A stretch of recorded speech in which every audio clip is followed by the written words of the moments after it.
Greetings and welcome to the WisdomTree second quarter 2025 earnings call. At this time, participants are in a listen-only mode. A question and answer session will follow the formal presentation.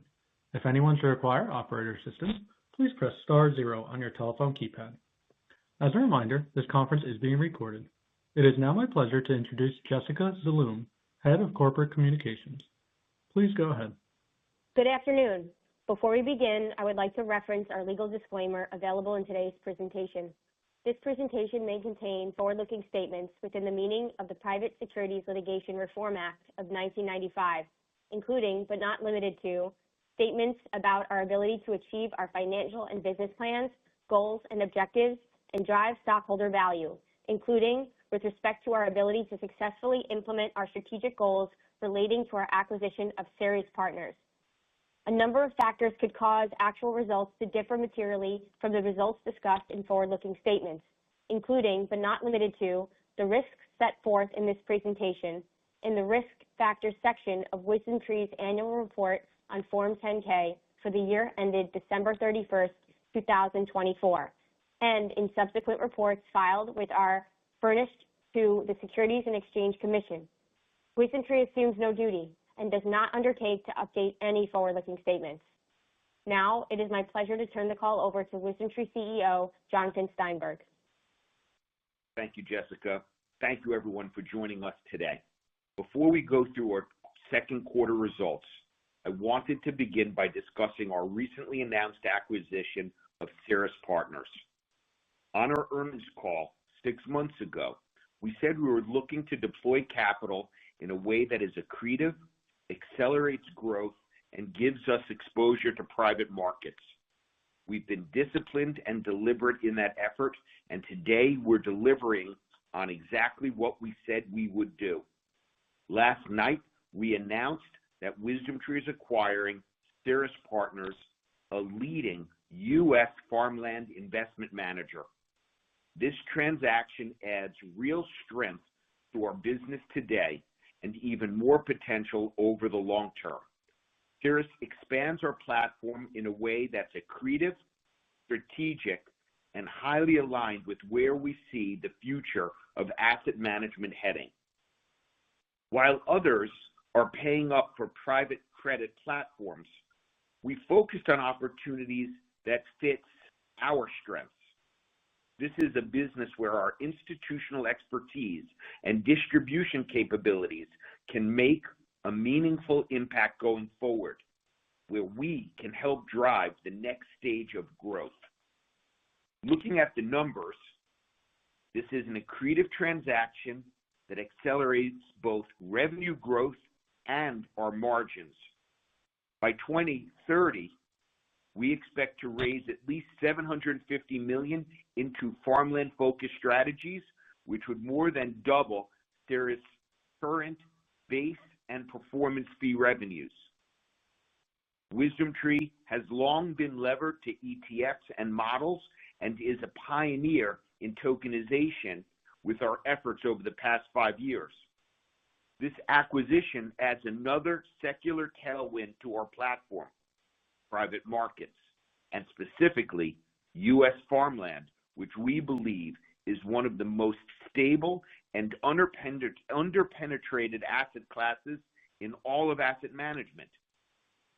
Let me explain why this team is the right partner and why farmland category is such a compelling opportunity. Ceres is the premier partner to the American farmer.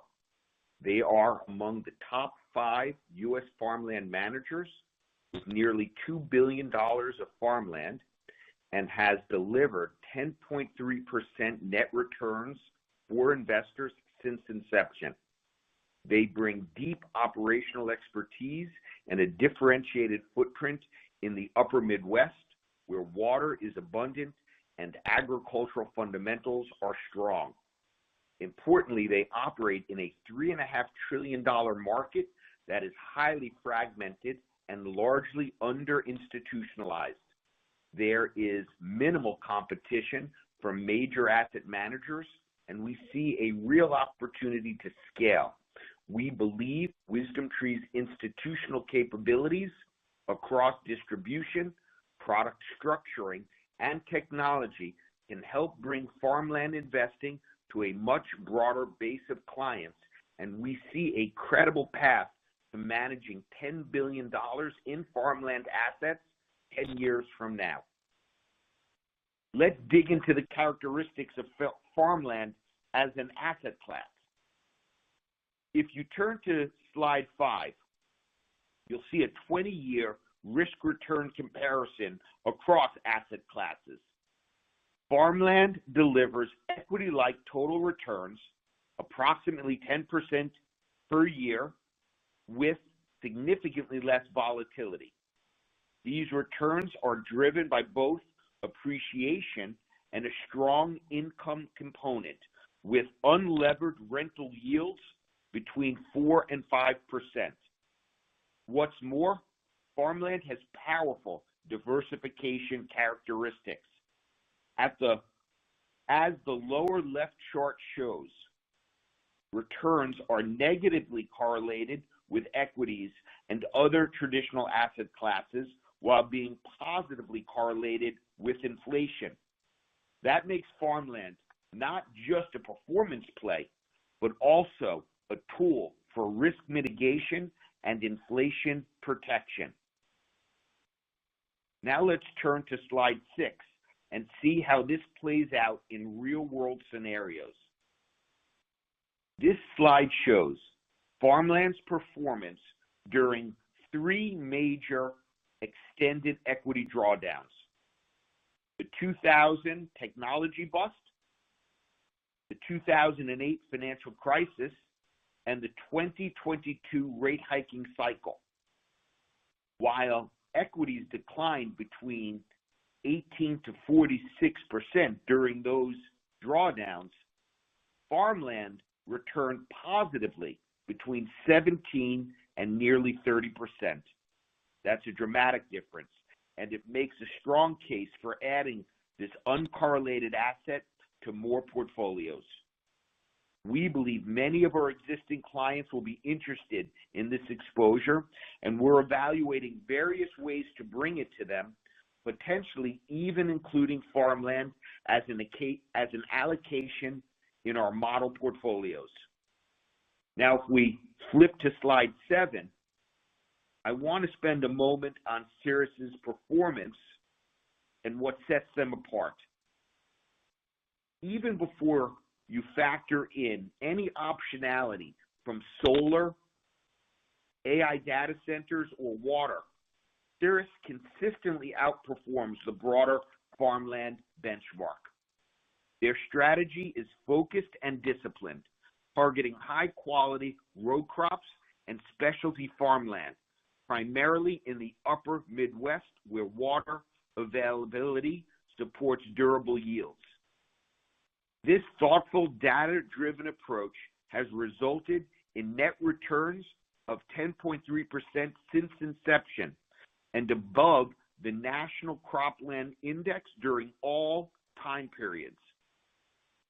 And on top of the strong core, they've developed strategic overlays that can further enhance returns. First, solar. Cirrus has a tactical overlay strategy where they write solar lease options on qualifying farmland. These contracts alone can double rental income, and if fully exercised, can either generate 5x rental income or support high multiple sales of the properties. Second, AI data centers. Certain properties have been acquired by developers building data centers to support AI infrastructure, generating 10x returns in isolated cases. These are lower probability but high upside events that add attractive optionality to the investment profile. Finally, water rights. Cirrus is actively exploring water management opportunities in drier regions like the Colorado River Basin. It's still early here, but we think this initiative could become increasingly relevant in a resource-constrained future, driving even faster growth. So to summarize, with this acquisition, we're entering a resilient, income-generating asset class that complements our existing platform and opens up the door to long-term growth. It diversifies our revenue, supports our operating margins, and gives us new ways to serve clients. We're excited about the path ahead. With that, let me hand the call over to Brian and Jarrett to walk you through the deal structure, our growth targets, and our second quarter results. Then we'll take all your questions. Thank you. Thank you, Jono. I'm going to spend a few moments covering the deal terms, accretion, and long-term growth targets. Consideration paid for this acquisition includes $275 million upfront in cash. Consideration also includes an earnout payable in the year 2030 of up to $225 million, contingent on achieving a 5-year revenue CAGR of 12 to 22% during the earnout measurement period of January 1, 2025 through December 31st, 2029. No earnout is payable if revenue growth is less than 12%, and the earnout is capped at $225 million upon achieving 22% revenue growth or more. Next slide. We expect this acquisition will immediately increase our fee capture and expand our operating margins. Although we can give no assurance to the nature of our financing and related terms, we have included an illustrative accretion analysis assuming the acquisition is debt financed. This analysis also highlights operating margin expansion of over 200 basis points, and revenue capture increases from 38 basis points to 41. The information on this slide is for illustrative purposes only, as the underlying assumptions may not ultimately materialize. Next slide.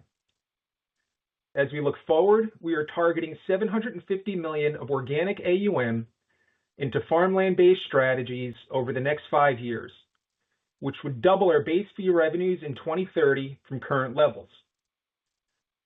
Performance fees are predicated on performance and are highly correlated to the mark-to-market of the overall farmland portfolio.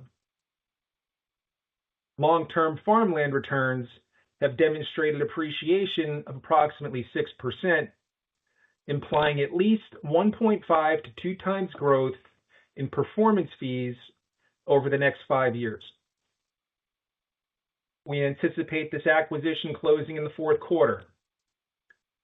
That covers our prepared remarks over this pending acquisition. Now turning our attention to our second quarter results. Next slide. We are delivering strong, sustainable momentum, generating $6.6 billion of inflows year-to-date through June. Flows are broad and diverse, spanning regions, asset classes, and strategies.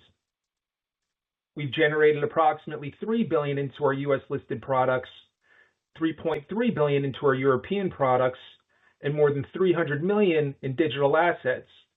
And we are capturing interest across our international equity, U.S. equity, and fixed income strategies. Our European Defense Fund, with AUM of approximately $3.5 billion, continues to outperform, attracting nearly $2.1 billion of flows in the quarter and over $2.8 billion year-to-date. This cross-asset, cross-regional momentum is driving organic growth at an annualized rate of 12%. Combined with favorable market conditions, these inflows have propelled our AUM to a record high of $126 billion at June 30th, with U.S. listed AUM at $85.2 billion and Europe at $40.5 billion, both all-time highs. AUM in digital assets has more than doubled since last quarter, reaching $350 million at June 30th and approximately $500 million today. Our business is operating from a position of strength, marked by record AUM, robust inflows, and consistent growth across all regions. Next slide. Revenues were $112.6 million during the quarter, an increase of 4.2% from the first quarter and up approximately 5.2% versus the prior year quarter, driven by higher average AUM. On a year-to-date basis, our revenues have grown 8.3%, driven by higher average AUM and higher other revenues attributable to our European listed products, partly offset by a lower average fee capture. Our adjusted net income for the quarter was $25.9 million, or 18 cents per share. Our adjusted net income excludes $2 million of acquisition-related costs and other miscellaneous items. Next slide. Now a few comments on our forecasted guidance. Our strong organic growth, including the recent success of our European Defense Fund and AUM expansion across our distribution platforms, has led us to update our third-party distribution guidance to range from $14 to $15 million. We are also monitoring foreign exchange headwinds to our expense guidance, as expenses of our international business are denominated primarily in euros and pound sterling.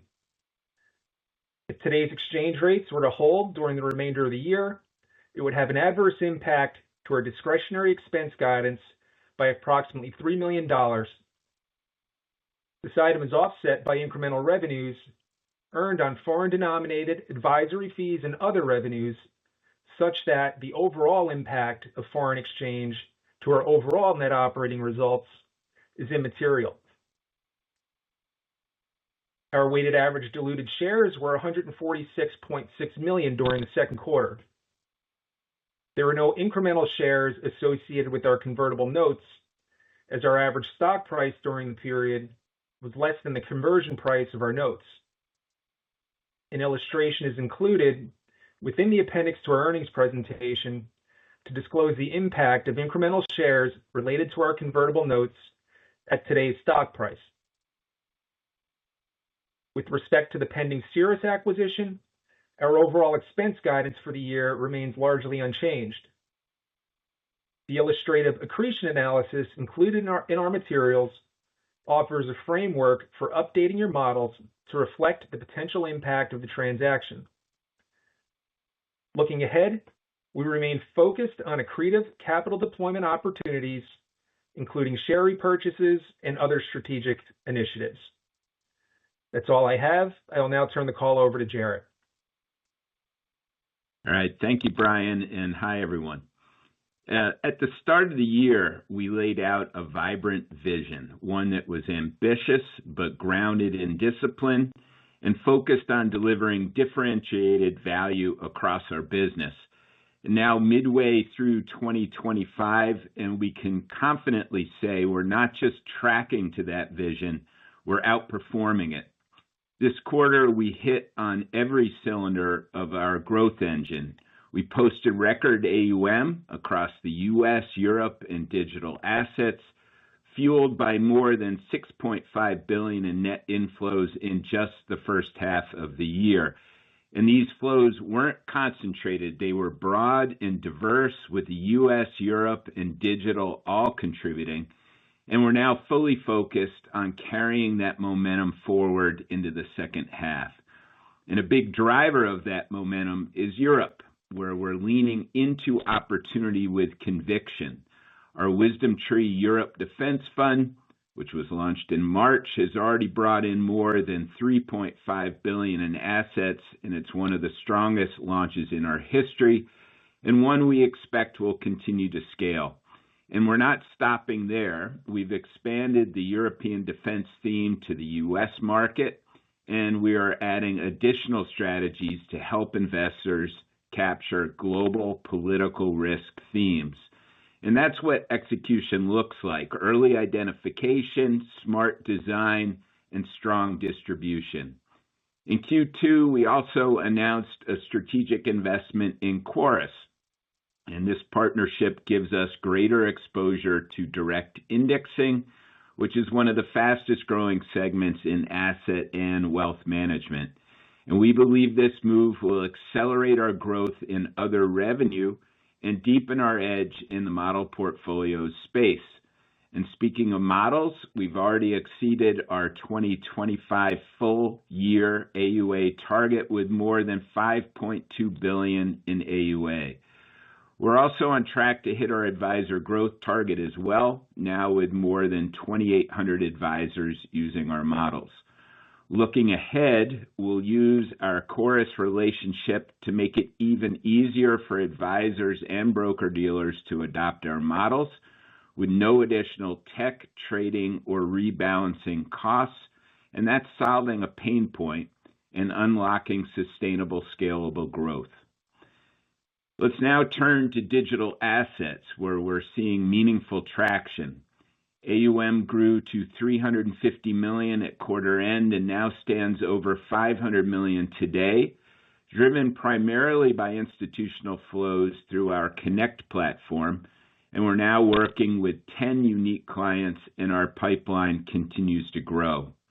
Prime is also progressing, and we just received approval to operate in Texas and now only have Virginia left before we have full countrywide coverage. And our on-chain transfer capabilities launched this fall, representing a major milestone that unlocks new use cases and deepens our product utility. Like in ETFs, we know the playbook: grow clients, grow wallet share, scale with discipline. Now, we've also been getting a lot of questions about our stablecoin strategy, especially with Circle's IPO and the Genius Act in the news. So here's our take. The stablecoin market is projected to grow from $250 billion today to $3.7 trillion by 2030. And we don't see any scenario where that market grows by more than 10x and WisdomTree doesn't meaningfully benefit.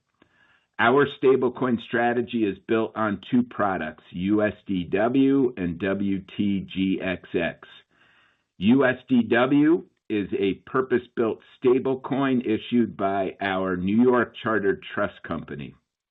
It powers tokenized investing in Prime and is designed from the ground up for real-world finance, not just crypto trading, and it will expand across platforms and chains, reflecting our chain-agnostic infrastructure. One of USDW's key advantage is structural.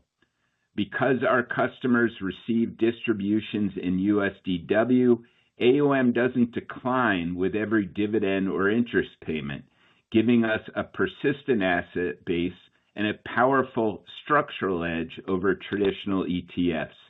And as more assets move into USDW, we earn net interest income on held balances, creating another scalable other revenue stream. WTGXX is our 40 Act money market fund and acts like a yield-bearing stablecoin. It's already being used as a reserve asset by other stablecoin issuers and as a yield solution in on-chain treasury workflows. And importantly, it's interoperable, live today across 6 different blockchains with seamless functionality across ecosystems. And by owning the infrastructure across issuance, reserves, and treasury tools, and by being chain agnostic from day one, we've built a unified platform that's ready to scale with the digital economy. Now, we've often said we're under-recognized, but that's beginning to change. In 2025, we've received some major honors. Fortune ranked us one of America's most innovative companies, number 58 overall, number 2 in process innovation, number 3 in culture. FTF News named us one of the best digital asset processing solutions. Our India Hedge Fund was named Best New International Equity ETF by ETF.com, and we were named Best ETF Provider in Europe from the Online Money Awards. And these awards matter. They validate our approach, which is innovation-led, infrastructure-driven, and client-centered. And now, with Cirrus joining the fold, we add even more horsepower to our growth engine, opening up exposure to the structural tailwinds in private markets and further enhancing our asset mix and earnings power. So to wrap it up, these are foundational wins, and we're building a platform for continued momentum, greater impact, and sustained outperformance. We said in February what 2025 would look like, and here we are delivering on every front. And with that, we will now open it up for questions. We'll now be conducting a question and answer session. If you would like to ask a question, please press star 1 on your telephone keypad. A confirmation tone will indicate that your line is in the question queue. You may press star 2 to remove your question from the queue. For participants using speaker equipment, it may be necessary to pick up the handset before pressing the star keys. One moment, please, while we poll for questions.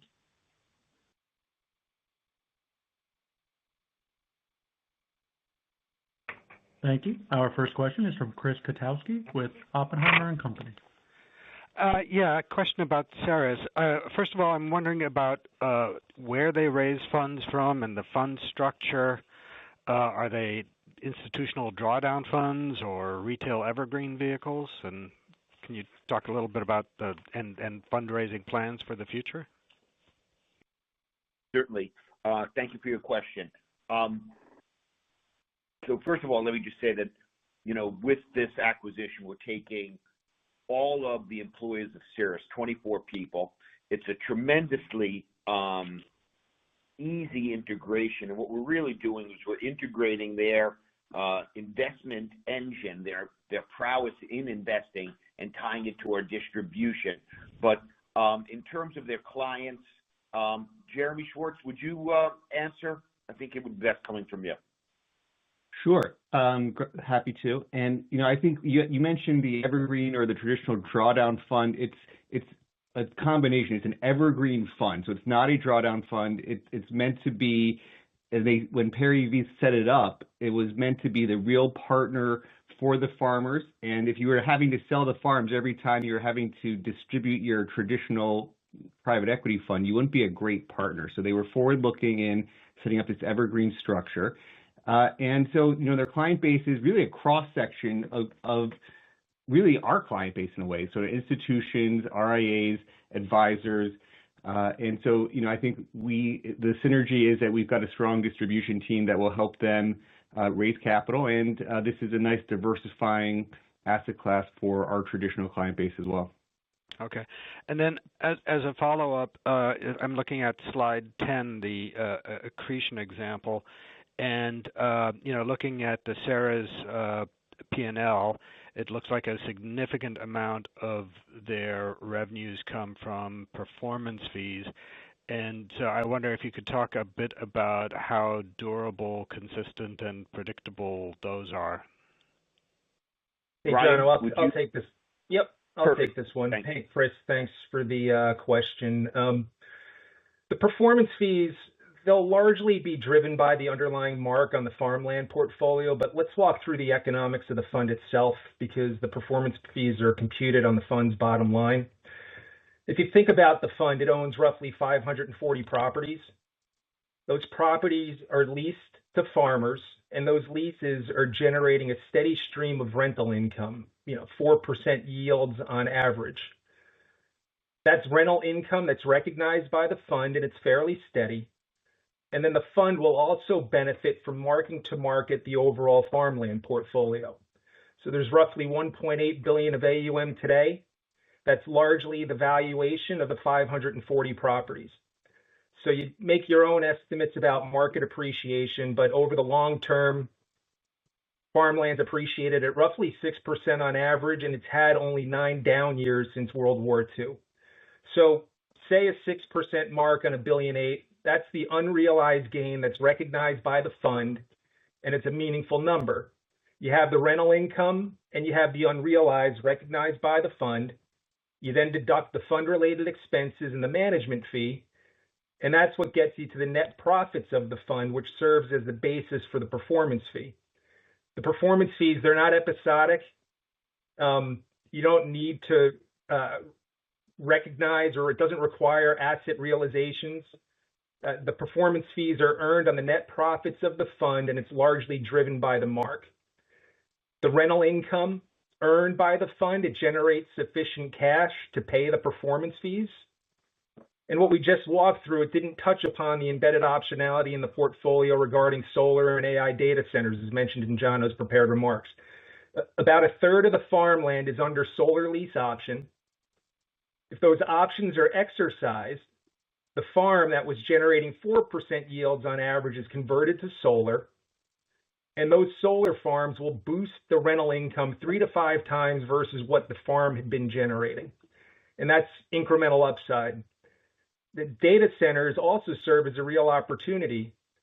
Data centers could attract valuations 10 times the current mark of a farm, meaning selling a farm in the portfolio at 10 times today's value. And again, that's additional incremental upside. The performance fee, it's going to ebb and flow depending on the market environment. But again, we're talking about an asset class with price returns of 6% on average and only 9 down years since World War II. And the asset class, it contains embedded upside when considering the solar and AI data center opportunities. Hopefully that helps clarify things.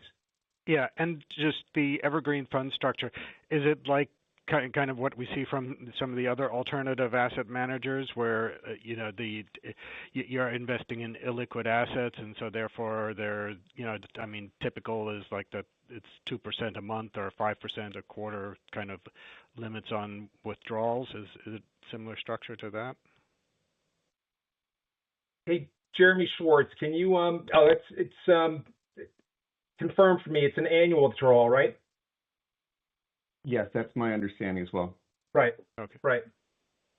All righty. Thank you. That's it for me.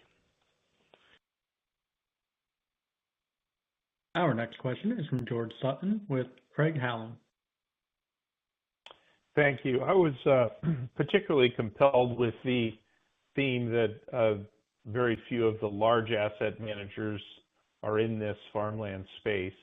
And you mentioned that you may add this to your models portfolios. I'm wondering why in the world you wouldn't do that given the competitive opportunities. Thank you for that. I think that we will look for opportunities like adding them allocations to our models, maybe even adding a sleeve into selected ETFs where it would be appropriate. And so, again, it is such an attractive asset class. I think it's underappreciated in the world. And to your point about, not having to compete with the Blackstones and the BlackRocks of the world, it really is pretty extraordinary that a $3.5 trillion market that's so highly fragmented with such attractive return potentials, and we're really finding that we're competing, in all seriousness, we're competing with the Mormon Church. They're the largest owner of farmland.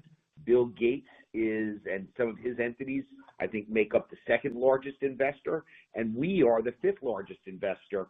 And so we're really coming at this with real scale, and I think it's really poised this platform to grow even faster. So I thank you for that question. So I'm curious with respect to the models, and it's great to hear that you've hit your goals for the year there. I don't believe you updated your goals for the year. I'm just curious what the expectation is for the models business for the rest of the year. Jarrett?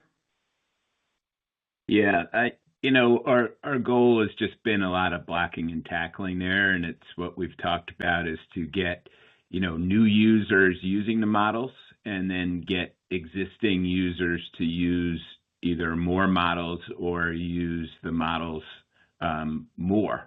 And, that's been the focus. We set out goals at the beginning of the year.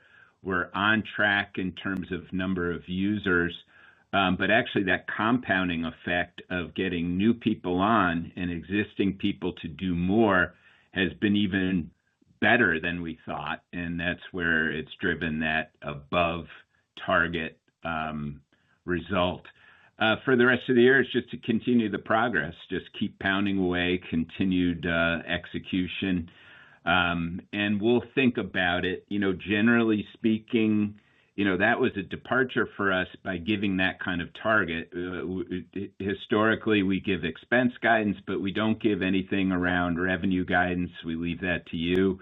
This was an exception because we wanted to show our confidence. Right now, we're not updating any of those forward-looking thoughts, but our expectation, as I said, is to continue to grow, continue to execute, continue doing what I said, get new users and engage further with existing users. Jeremy, one other question, and congratulations on the approval from the great state of Texas. You've been fairly quiet in your marketing, although you're well ahead of the market in terms of WisdomTree Prime. What does this mean for your ultimate event-type marketing going forward? Will Peck, head of digital assets, could you answer this? Yeah, absolutely. So, glad to be able to talk about our success in digital assets this year. We've been very proud of the AUM growth we've had. And I think certainly, what Jarrett touched on with our overall stablecoin strategy, I think you're really seeing that play out with the AUM growth of WTGXX. So, as we've talked about in the past, it wasn't really a focus of the first half of the year to grow WisdomTree Prime accounts. It's really been about growing AUM, expanding our functionality, and getting approvals. We're well on our way. We've certainly done a lot of AUM growth. Like I said, we've added functionality. We got approvals in Texas as well, which I think sets us up very well with, a couple more things to start expanding marketing in the fall. So I wouldn't really say it's like one big bang marketing event, right? We want to be very prudent with shareholder capital. But I think we've got a great plan leaning into on-chain transfers, leaning into the overall growth of the stablecoin ecosystem, which is truly one of the stories of financial services this summer, and leaning in on that in the fall and growing accounts well from there. Great. Thanks, guys. Our next question is from Michael Cyprys with Morgan Stanley. Oh, hey, good morning, or I guess good afternoon at this point. Thanks for taking the question. On the Ceres acquisition, I was hoping you could elaborate a bit on how you plan to help accelerate the growth of that property, the steps you'll be looking to take. And then if you could just elaborate a bit on the profitability of the management fees, what that looks like versus the profitability on the performance fees, and how you expect the management fee growth of Ceres to evolve over the next couple of years. What sort of growth rate are you anticipating there? So let me take the first part on how we plan on accelerating their flows. So first, as I said, this is a very easy integration. Ceres is a 24-person team, and we're taking all 24 people, and we have this 5-year earnout, so we're completely aligned. So that's very, very easy. Really, for the last 17 to 20 years, Ceres has really been focused on building their investment prowess, executing acquisition, farmland by farmland, building that network, and they've really proven to be the best investors in the space. We think that our distribution, particularly in the United States, our 50-plus person team, will be very constructive in bringing their investment prowess to a much broader financial intermediary, family office, high net worth teams. And so that we should find that we're going to be very, very successful in generating interest and ultimately flows into the asset class. Now, we said that we expect to at least take $750 million over the next 5 years. But if you look out to 10 years, I will not be surprised if we're managing $10 billion in farmland. So I think that it just feels like 1 + 1 = 3 on this particular acquisition. Jarrett, would you like to add something? Yeah, just one thing. If we look back at when we acquired ETF securities in Europe. One of the benefits that we saw there, a very valuable benefit, was the established distribution pipes that came with that acquisition.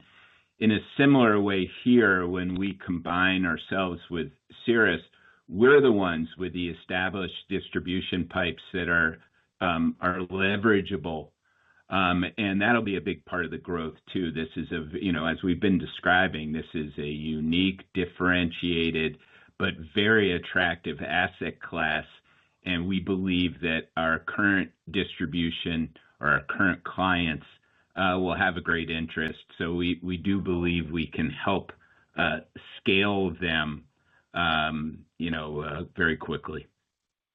And Brian, could you answer the second part of this question regarding the performance fees? Yeah, I think so. And Mike, tell me if I'm not answering your question. Some of this just goes back to our prepared remarks. If you think about it this way, our target of $750 million of organic AUM over the next 5 years, that would double our base fee revenues in 2030 from what we're seeing today. And when we think about the performance fee, if you make the assumption that the rate of return or the price appreciation on farmland is what history has shown to be roughly 6% on average, if you have a 6% on average mark on the farmland portfolio and $750 million of organic AUM over those 5 years, the performance fee will increase from where it is today. It'll be 1.5 to 2 times growth. As it relates to profitability of one revenue stream versus the other, I don't think we necessarily think about it that way. Like our guidance, when we think about our guidance and we think about WisdomTree in total, our comp ratio is 28 to 30%. This acquisition doesn't change that guidance meaningfully in any way, shape, or form. And their non-comp expenses are immaterial in the grand scheme of things. So I think that should help. Hopefully that helps just with clarity in regards to the question you're asking. Great, thanks. That's helpful. And then just a follow-up question, if I could, just on the digital asset side. I think on stablecoins, you mentioned could be a 3.7 trillion marketplace by 2030. Hoping you could elaborate on what you see unlocking that magnitude of growth. How much do you anticipate migrating from money funds to stablecoin versus other drivers of growth? And then just more broadly on your stablecoin and digital asset initiative, can you elaborate on the traction you're seeing? What are some of the hurdles that you're trying to navigate to drive wider adoption? And what might be the big unlock as you look out from here? Will? Yeah, happy to take that question. So that forecast, I think that actually came from the Treasury Secretary in terms of what the stablecoin market could be, $3.5 trillion or something within the decade. Stablecoins are $260 billion today. That's up, I think, something like $60 billion year to date. And we see post-Genius Act just incredible adoption from here. So, one use case that I like to give is corporates doing cross-border payments, right? Like treasury management for large corporates is a very complicated process. Stablecoins can definitely help them simplify that, where they don't lose money kind of sending something overseas for like 2 weeks. They can make a transaction with instant finality instantly, very low fees on chain. And that's something where WisdomTree is actually very well played to, right? So one thing, in doing some research around it, I think if you look at U.S. money supply today, yielding instruments are something like 3 times the size of demand deposits. So if stablecoins can be a $3.5 trillion market, we're talking about tokenized money market funds being a $10 trillion market if things play out that way. And I think we've got the best 40 Act tokenized money market fund in the market today. We've certainly had the most growth over the past 3 months for sure, if you look at some of the market statistics. So I think WisdomTree is incredibly well positioned. I frankly view this as a bit of a land grab moment. And we're in conversations with other stablecoin issuers. We're in conversations with kind of stablecoin tech platforms. We're in conversations with corporates and other traditional finance use cases. And I wouldn't really say there's big inhibitors right now. We're working through some of the final regulatory aspects. There's some new functionality with some, whether it's an exemptive relief or something that we're looking to get. And I don't know, I'm incredibly excited about it. I think it's a huge opportunity for us. Thanks, Will. Great. Thank you. Our next question is from Michael Grondal with Northland Securities. Hey, thanks, guys. First question, just on the acquisition. You talked about your distribution and your current pipes. Which end customer market do you think you're going to go to first? The RIA channel, the institutional market, family offices? Which one do you think is best positioned for this farmland opportunity? Jeremy, you want to take it? I mean, I can, but you want to? Sure. And I wanted to add a little bit of the context on just the market outlook for the markets and how this fits in, and why I do think the RIA is the answer on this one for where the models can deliver it and how we think about it. Like, from the broad markets perspective, you have bonds yielding 4.25 on the 10-year. You got TIPS yielding 2%, so inflation-adjusted bonds is giving you 2% income. And when you think about the return drivers, we said they did 10% historically, but trying to get historically 4 to 5% cash flow. That's an inflation-adjusted cash flow that is diversifying. So we think this is a great long-term asset. So the models team, the custom models, I think will be a big use case, and that is really the RIA and advisor. So that high net worth advisor.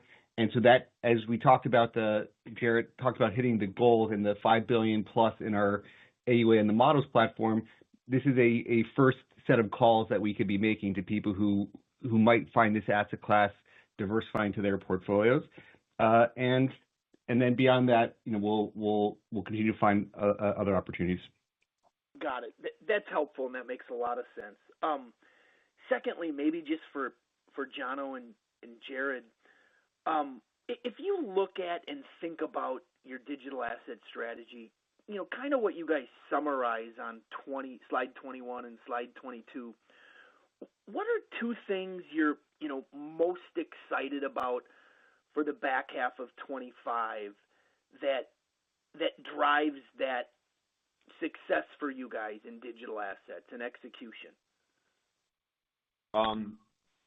Jack, you want me to go first, or would you like to start?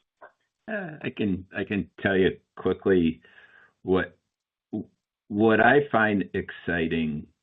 Very early on in this journey for us, we decided that everything needed to be regulated. This was responsible DeFi, and we went through. We really took the long route by working with various regulators and taking on various structures like our trust company, the broker dealer that we have, the state approvals.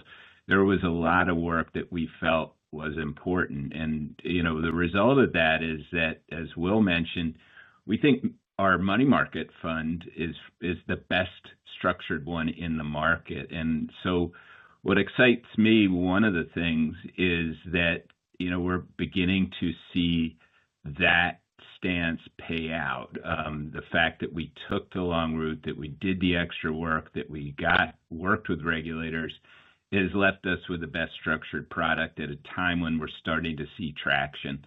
So I think that's very exciting. The other thing that excites me is that, it's so early in the market that these really fundamental things are exciting.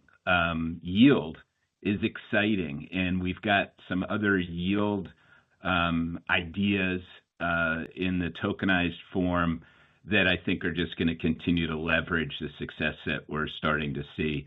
So those would be two off of the top of my head.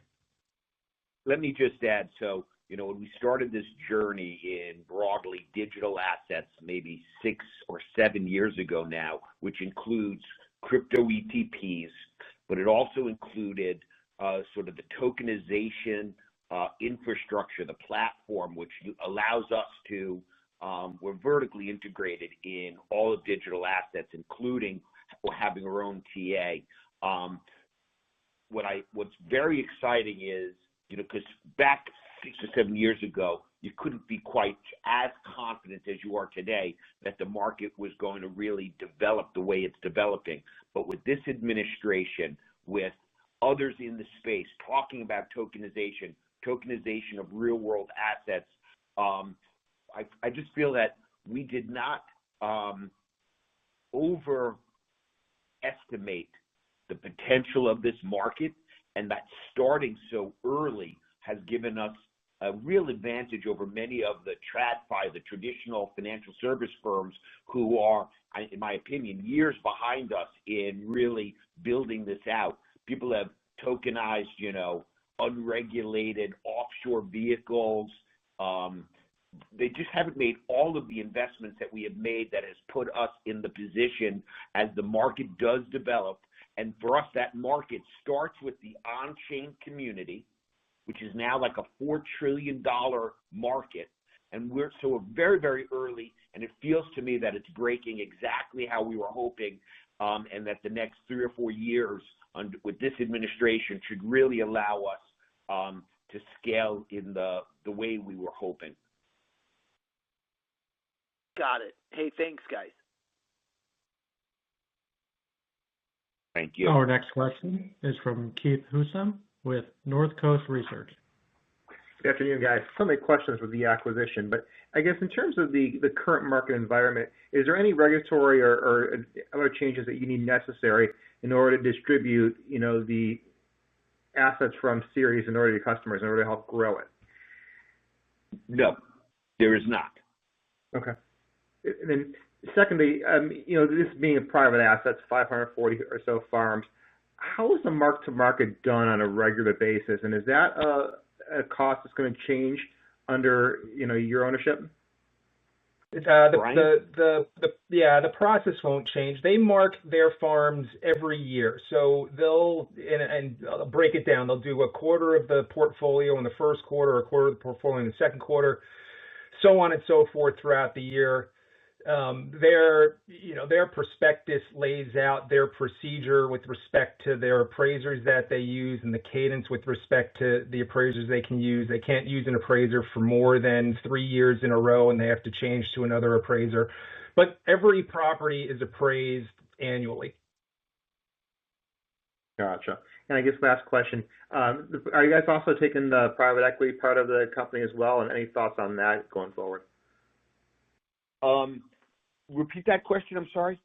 Yeah, there is some other private equity investments they have, or some investments in some individual companies outside of farmland within Ceres Partners. Is that being acquired as well, or is that not included? Brian? It's not. Ceres Partners will continue to manage it, but the economics will stay with the former sellers. One strategy that is PE related is their water strategy, and that will fall under our roof, and we will retain the economics there. But as it relates to the two funds that had $20 to $40 million of AUM within those two PE funds, the economics don't stay with us. Great. All right. Thank you.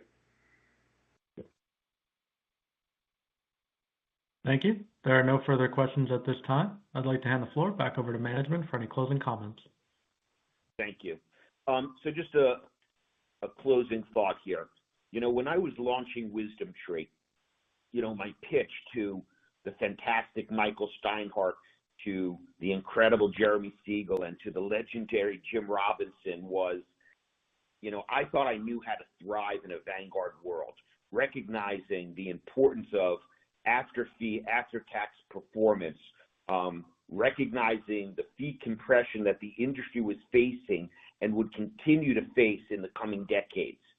In WisdomTree, we did that by embracing the ETF wrapper before Vanguard and other traditional asset managers got serious about ETFs, and by using proprietary self-indexing strategies and active funds, so we weren't competing solely on commoditized exposures.